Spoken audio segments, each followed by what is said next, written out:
Tracy Johnson is CEO of the Tracy Johnson Media Group. He has a long and decorated career as a broadcast executive, specializing in programming, marketing, talent coaching, and management. He's been recognized as Best Programmer in America by Radio Inc. magazine and won numerous industry awards.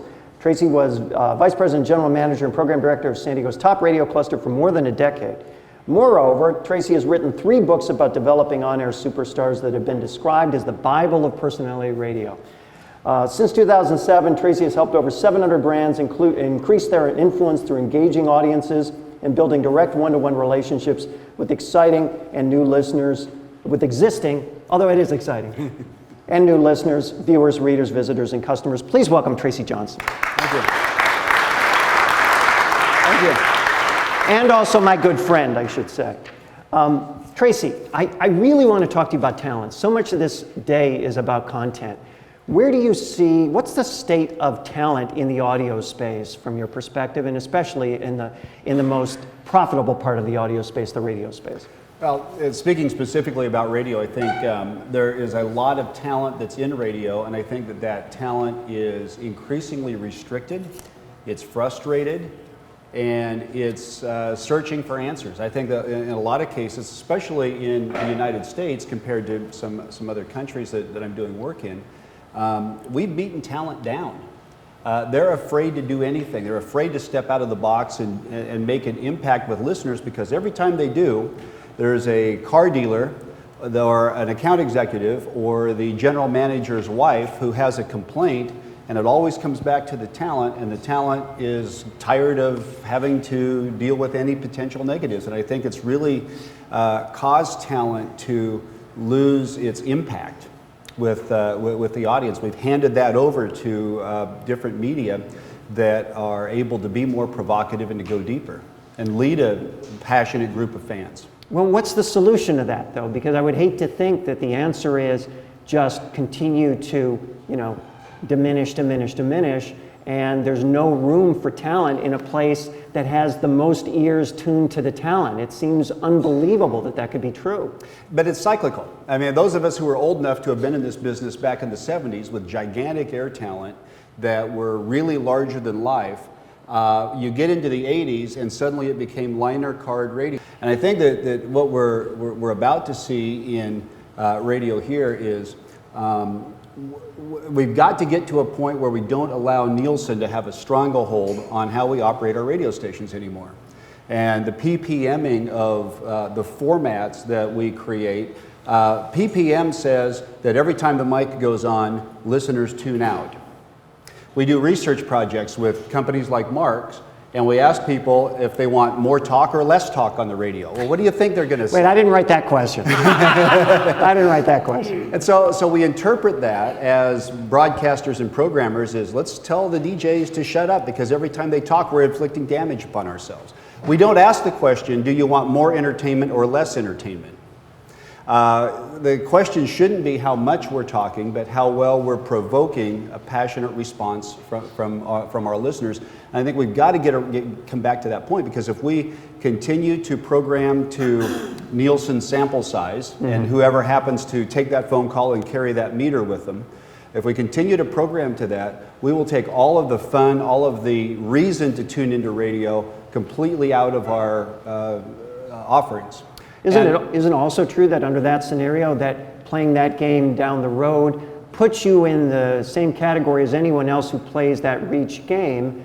Thus, if you have something big, unique, memorable, compelling along the lines of what I just presented, it can't surface to the same degree because we're playing a different game. Absolutely. And I was listening to a station yesterday online that had a great break at 7:05, and they went for about 3 minutes and 20 seconds, and then all of a sudden there's this timer that either the program director, the VP of programming, or someone who's watching what Nielsen does, this timer goes off in their head and they stop talking before they ever got to the impact point. So they wasted 3 minutes and 20 seconds. It was chatter. There is no payoff for the listener. There's nothing for them to get involved with. That was clutter. If they had taken that and invested a little bit more time, a little bit more passion, a little bit more into making an impact, They could have had something that was a did you hear moment. Jeff and Jerry used to call them did you hear moments on my station. When someone gets to work today, when they're having lunch with their friends, what did you hear on that radio station? How did you become part of that conversation? They were this close to it and they stopped before they got there. And I hear that at station after station after station, because we're not willing to invest short-term pain, talking too much for those meters, in exchange for long-term attention and that gain and really making an impact with the audience. When do you think the radio space specifically will awaken to the talent that exists in the world of podcasting? When they have enough pain and there's enough hurt and advertisers start not paying attention to that quarter-hour report that the account executives bring in, and they demand response rather than just buying numbers. And I think that's increasing more and more and more.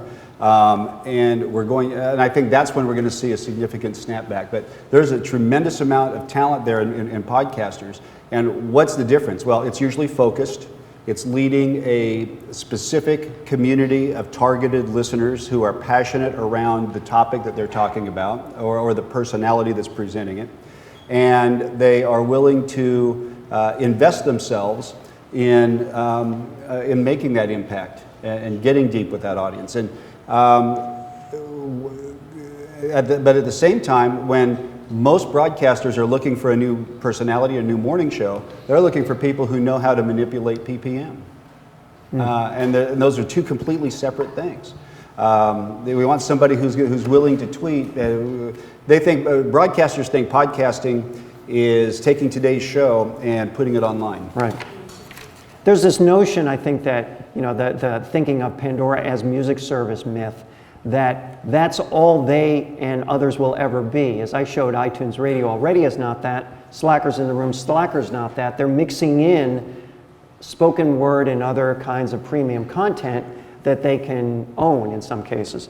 When do you see that becoming more common? When do you see, because it seems to me it's only a matter of time, that with talent being scarce, it's going to gravitate to the people who value it most. And that eventually the iTunes Radios, the Pandoras of the world are going to embrace that kind of thing. No? Oh, that's happening on iHeart too.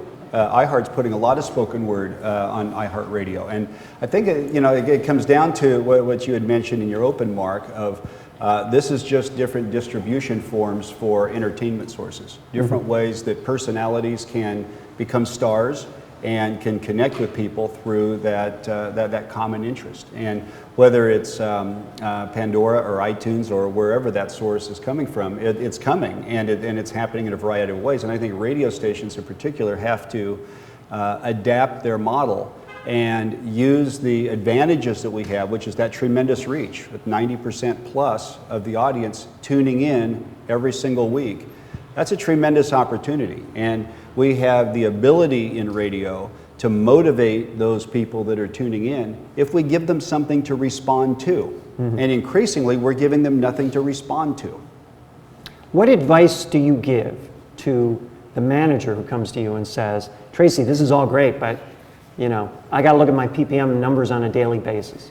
I can't afford to open up the mic. I can't afford to have people take a risk. I can't afford, literally, to hire a particular... What do you say to those people? Oh, that's a very common conversation. It's not hard to find people who agree with the concept and the philosophy, but the reality is that they're dealing with budgets, they're dealing with expectations, they're dealing with the advertising and buying community who is interested, has a 25-year-old media buyer who just wants to see what value-added promotion you're going to put on to this buy to justify the rate. We're locked into an existing model that is not going to last forever. And so how do you evolve and how do you transform and all that? It's not hard to get someone to agree with the concept, but executing that and having the vision to respond to that and to move into the future is a whole different conversation, and one that's not very successful. I want to find a station somewhere in a large enough market with a signal that is, and maybe it doesn't even, that reaches most of the market, not necessarily all of the market, doesn't have much debt, and is willing to try something different. Because imagine if you put a essentially commercial-free station on that played a lot of music and had that very well curated by personalities who can drive digital and social engagement, think of the demand that you would create if you were to remove most of the reasons that people tune out, which are the interruptions and the disruptions, and be able to drive a database, to drive people to social engagement, to videos online, to identify what their preferences are, what their behaviors are, and then connect them with things that they're already interested in, rather than trying to sell them something that they're not. I think there's a tremendous opportunity for that, and if somebody would step out and do that, I think they could be the #1 cuming station in the market very quickly. It would be a highly interactive product. I think it could be profitable very quickly, and it could create a new model that may transform how a lot of broadcasters are approaching things. And again, some may look at that and say, well, that's pie in the sky, but the reality is the competition doesn't wait, right? I mean, the world is changing regardless of whether we like it or not. Someone's got to step out and say, we're going to create the following innovations because we have no choice in the long run, right? Well, and there will be a disruption at some point where a broadcaster has nothing to lose or not as much investment to be concerned about or to protect, and is able to try something like that. And when that happens, then their radio over-the-air competitors have a real problem on their hands. And the other point is, I think that we broadcasters have to stop thinking of just other stations as being our competition. One of the first conversations I have when I go into a station for the first time is they want to know how we're going to beat station X or station Y or station Z. How are we going to take share from them? And my point is, we don't need to take share from any other radio station. We need to attract more attention, create more engagement, and interact more with the people who are already listening to us. Because there's plenty of cum to go around. If you look at the numbers, everybody's got enough listeners. If we can do more with them and attract, and we're competing with all other technologies. One more question, and then we'll see if there's a question in the audience. But let me flip the previous one around. Instead of, what advice would you give to managers? What advice would you give to the talent, the people that are out there in the trenches, the people that are frustrated, as you indicated, with the circumstances they work in right now? What's your advice to them? Develop your own audiences. Develop your own brand, develop your own connections with fans who are following you for very specific reasons, and lead them in different ways in different areas. I'm working with a morning show in a medium-sized market right now who's doing just that, with the idea that in 3 years they'll become their own media and may or may not have their show broadcast over the radio, but they would have some options that way if they choose to. A lot of times I'm talking to talent and they say, yeah, but we just don't have enough time in the day. We don't have enough support. We don't have a producer. We don't have an intern. Look, it's your career. Invest in your career, invest in your own brand, become your own media, and be willing to make the commitment to take your future into your own hands. Because we don't know what the future is going to hold for our traditional radio jobs 5 years, 10 years from now. Yeah, even 5 years. Are there any questions from the audience? Yes. Okay, hold on. When it comes to distinctive radio stations and experiments, are you familiar with Rock 102.1 in LA when they had Jonesy's Jukebox, one of the guys from the Sex Pistols, and they had all these stars that were the DJs, and it was very, very out of the box. Absolutely my favorite thing I've ever listened to. And it went away. It didn't survive. Any insight on that? Well, I think what happens is you've got a smaller audience that doesn't perform well in a traditional radio model. And I think that one of the crossroads that we have to face in radio is, do we want a small but loyal, passionate, excited, dedicated fan base, or do we want to play that big cum game? And I think that the situation that you had mentioned wasn't able to compete in a traditional radio model world. But there are other ways of monetizing that. We just don't have the infrastructure in radio to sell it that way.